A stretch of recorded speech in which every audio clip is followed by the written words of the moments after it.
With the 7th installment of the VHS series, VHS Beyond proves that the franchise hasn't lost its edge. In Beyond, the writers and directors deliver 6 new, thrilling stories. And while zombie aliens might be terrifying, they accomplish to make the most disturbing tape about man's best friend. Welcome to First Time Watching. Please like and subscribe as we dive straight into the explanation.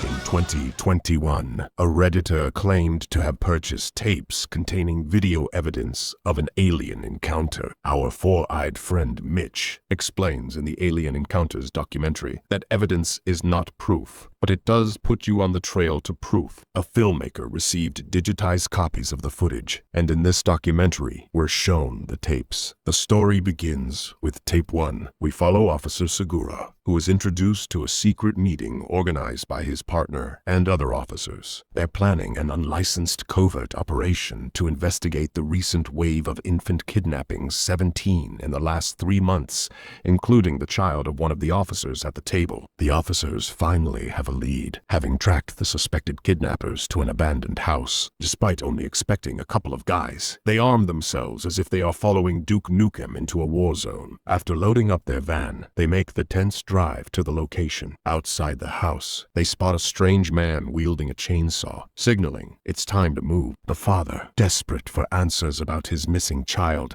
charges inside. A grotesque zombie-like woman rushes down the stairs, and he pumps her full of lead without any hesitation. However, his excessive warning shot sets off a chain reaction upstairs, making it clear they're dealing with far more than a few kidnappers. Zombies begin swarming from all directions. The team battles their way through the first floor, shooting anything that moves. Segura gets separated and is cornered by the chainsaw-wielding maniac. He narrowly escapes and stumbles upon a strange altar, but quickly reunites with the team in the main hall. Together, they make sure Chainsaw Guy is out of commission and release some cooped-up stress. With the first floor cleared, they examine the bodies and discover a disturbing detail. All the attackers have the same wound covered by a bandage on their foreheads. Speculating it might be part of a ritual, the team presses on, drawn by the sound of a baby crying upstairs. The grieving father charges ahead again, but the captain orders the rest to stay calm, warning that recklessness will get them all killed. As they carefully ascend,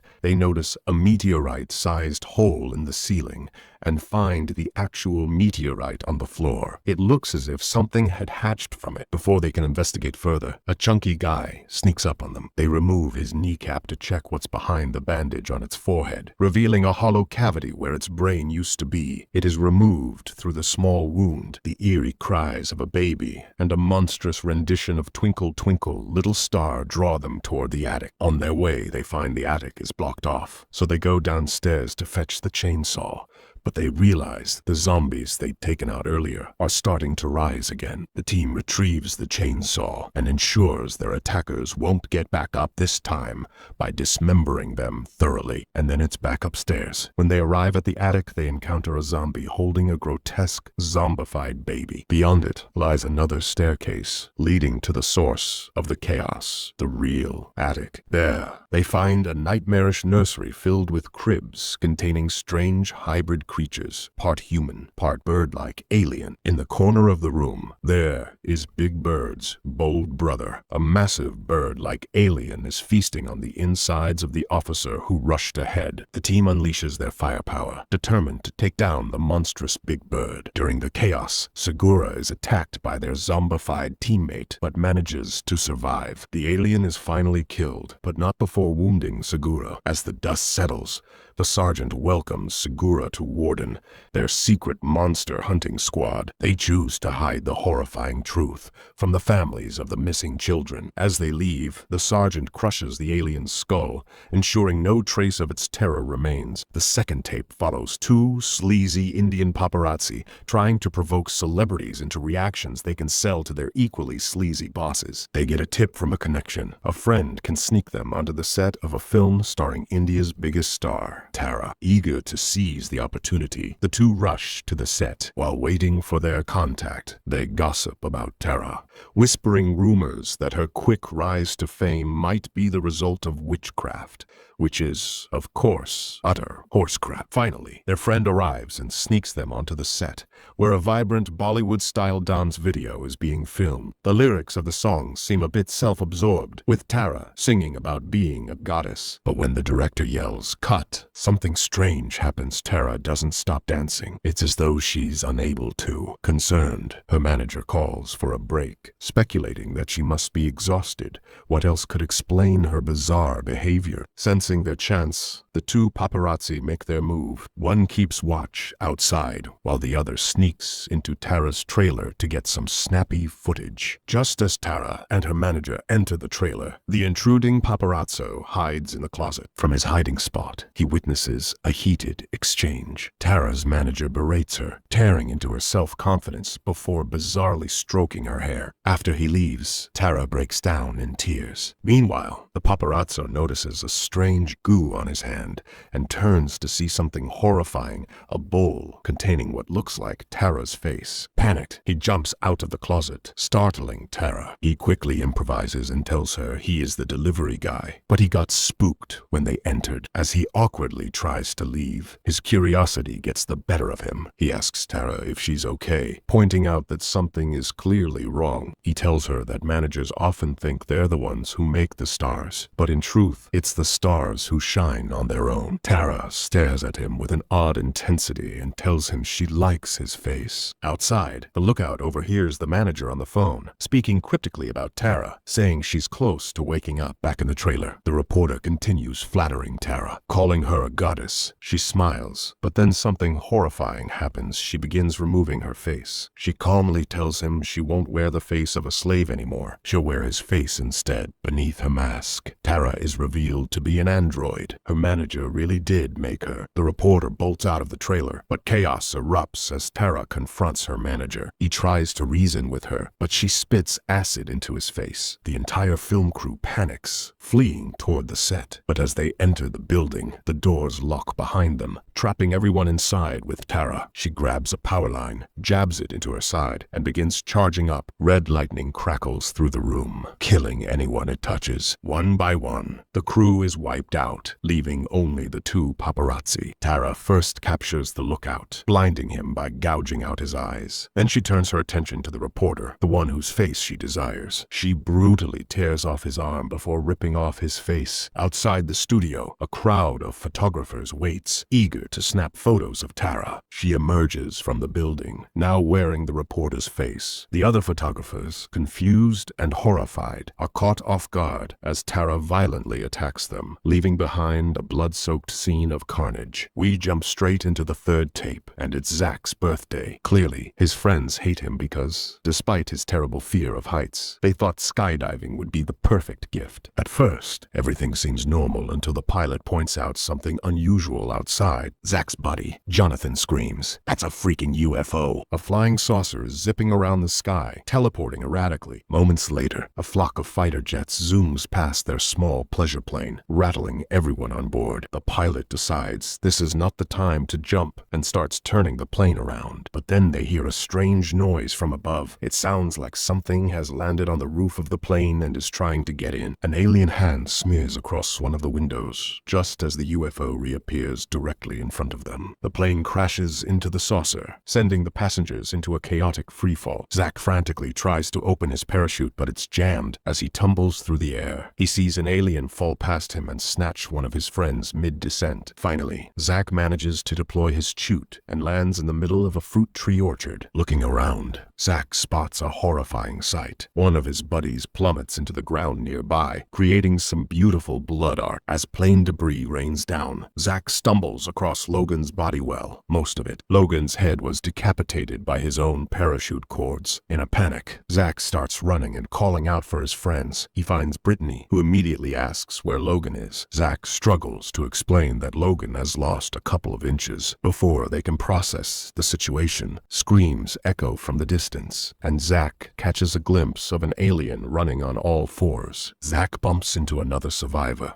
but their relief is short-lived when they stumble upon an alien tearing off someone's face. It might be Brittany, but we'll never know for sure. The alien charges towards Zach, knocking him over on its way to attack the other guy. It launches a beam straight into the man's face, petrifying him like a statue. Zach, ever the courageous hero, picks up an orange from the orchard and hurls it at the alien, hoping to kill it. Unsurprisingly, the orange does absolutely nothing. The alien retaliates by grabbing the other guy, releasing a surge of energy that burns him to a crisp. Zach takes off running again and finds some of his girlfriend Jess's belongings scattered along the path. Moments later, he finds Jess herself, kneeling in the middle of the trail. But when he approaches, he realizes her face has been ripped clean off. Devastated, Zach breaks down in tears. This is definitely not the birthday he was hoping for, but his survival instincts kick in when he hears a car engine nearby. Desperate, Zach breaks into the car. The owner, however, isn't about to let a car thief off the hook and points a gun at Zach. As the man prepares to shoot, an alien grabs him, causing him to fire a stray shot that blows off one of Zach's fingers. Now injured and panicking, Zach watches as an alien jumps into the car and stares directly at him. Its head opens up, and a strange beam of light shines into Zach's face before the alien vanishes. Dazed and with distorted vision, Zach knows he has to keep moving. He crawls into the driver's seat and fumbles to start the car. Before he can escape, objects inside the car and nearby rocks start to float. Scotty launches a blue tractor beam that envelops the car, and Zach is pulled into the UFO. Inside, he finds himself in a pitch-black room. Suddenly, an intense light shines directly on him. The tape ends here, leaving us to assume Zach was just the alien's type and is about to undergo some light probing. In the fourth tape, we move away from aliens and delve into the darker side of human depravity. A group of animal rights activists are watching a video made by the sweet and seemingly lovable Becky. In the video, she warmly welcomes us to her doggy dream house, where she offers daycare and training services for fellow dog lovers. However, as the commercial ends,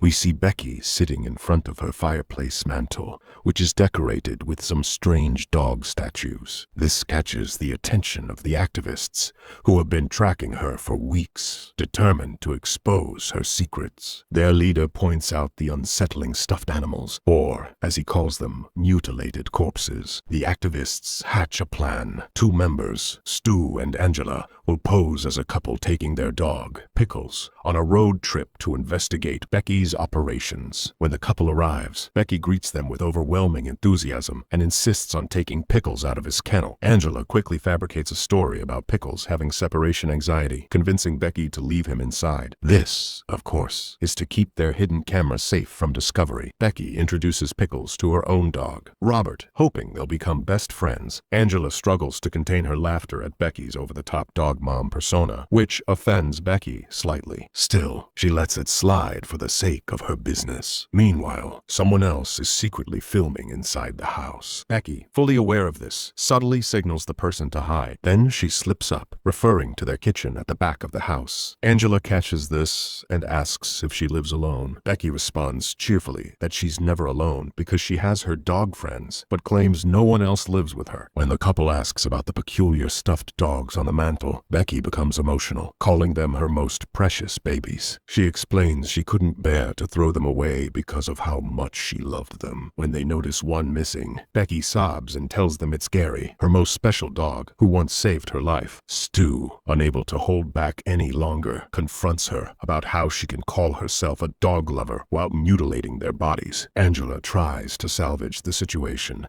but accidentally uses Stu's real name, exposing their ruse. Becky grows suspicious, but Angela brushes it off, claiming it's just a pet name. Becky, clearly displeased, shares that she dislikes pet names, finding them offensive. Even the name Pickles irritates her. She insists he deserves a strong name, like Julius, with tensions rising. Becky offers to continue the tour and leads them to her training area. They pass an open curtain, revealing a large man sitting there, staring into nothingness. Becky explains he sees her brother, who barely speaks since the accident. Angela, confused, asks, "I thought you lived alone?" Becky replies nonchalantly, "It feels like I do since he doesn't talk much." The tour ends in the basement, which resembles a laboratory out of the human centipede far more than a training area. Becky proudly points out her surgical tools used to preserve her beloved friends. She gestures toward a curtain, saying that that's where she keeps her naughty pups, and the naughty boys, like the ones that sneak into people's personal spaces and ask rude questions. Pulling it aside, she reveals a horrifying sight,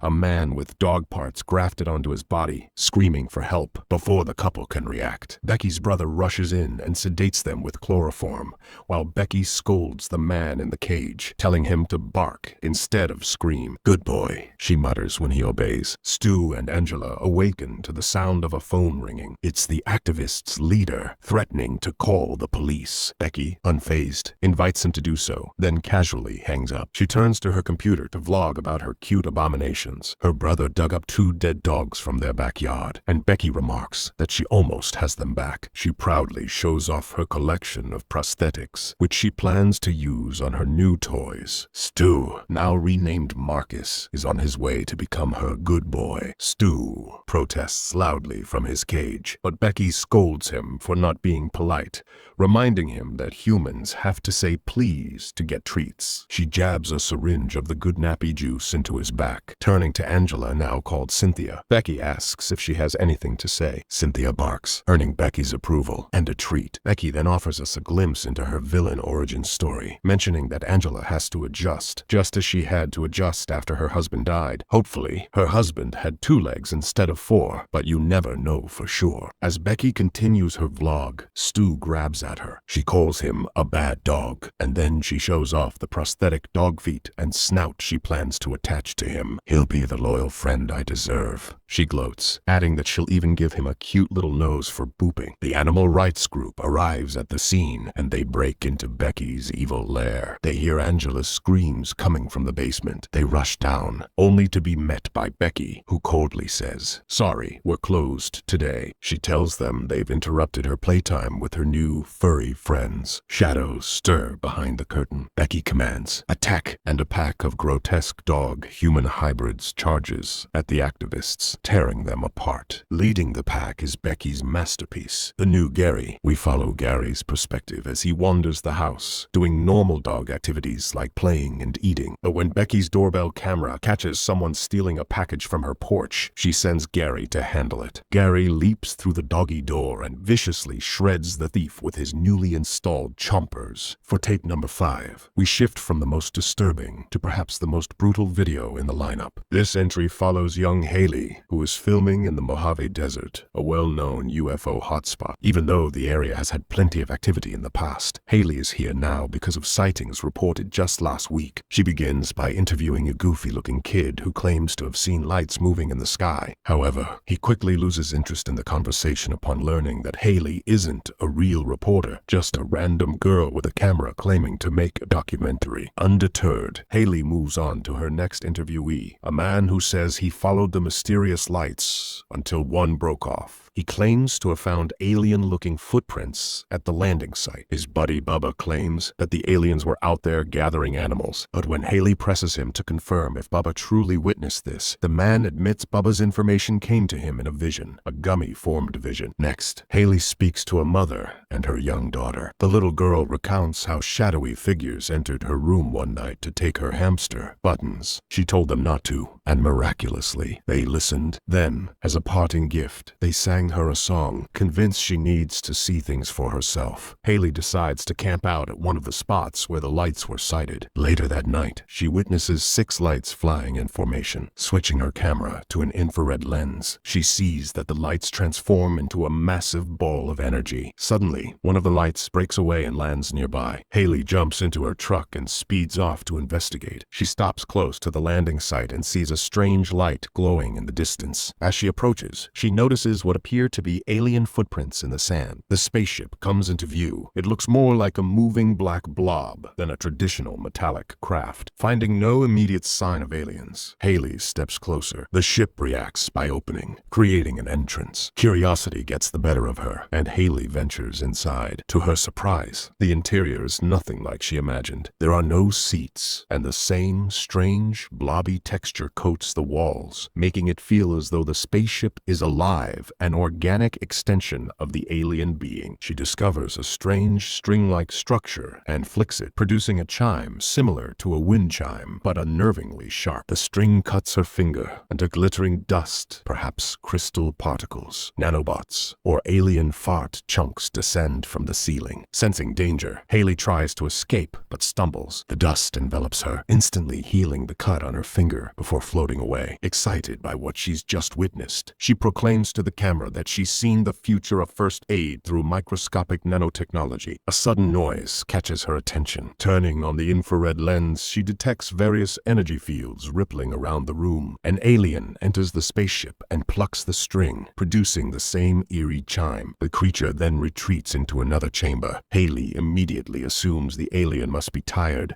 so he'll probably take a nap. Unable to resist, she flicks the string again, cutting her finger once more. The nanobots return to heal her. Exploring further, she stumbles upon animals trapped in some kind of gooey stasis. She realizes that Bubba's wild claims were right. As Haley processes her discovery, a chilling thought strikes her. How can the nanobots heal her if they lack knowledge of human anatomy? The realization dawns she needs to get out of there immediately. Her instincts prove correct when the spaceship's entrance suddenly disappears. Bright lights flood the room, and she's thrown to the floor as immense pressure crushes her arm. The nanobots swiftly repair the damage, but the experience leaves her shaken. She suspects the UFO has launched into orbit. Though initially exhilarated, her excitement fades as dread takes hold. She begins to wonder, are the nanobots using animal DNA to patch her wounds? Her speculation is interrupted as the spaceship goes into hyperdrive. The violent acceleration throws Haley across the ship, repeatedly breaking her body. Each time she's destroyed, the nanobots repair her, but not without consequence. After countless cycles of healing, her body starts to change. Mismatched animal DNA causes grotesque mutations to sprout across her form. She now has spider-like eyes forming on her face. Screaming in agony, she pleads for the process to stop, but the nanobots continue their relentless work, forcing her into a nightmarish cycle of death and resurrection. With each revival, Haley becomes more disfigured, her body transforming into an unrecognizable mass of growths. She is trapped in an endless loop of pain, unable to escape the horror of her situation. The final tape begins in a dark bedroom. A humanoid alien emerges, casting a light as it slowly approaches a sleeping man. The creature makes a strange slurping sound as it hovers over him. Leaning closer, it opens its mouth wide and reaches deep into the back of the man's throat, seemingly implanting something inside him.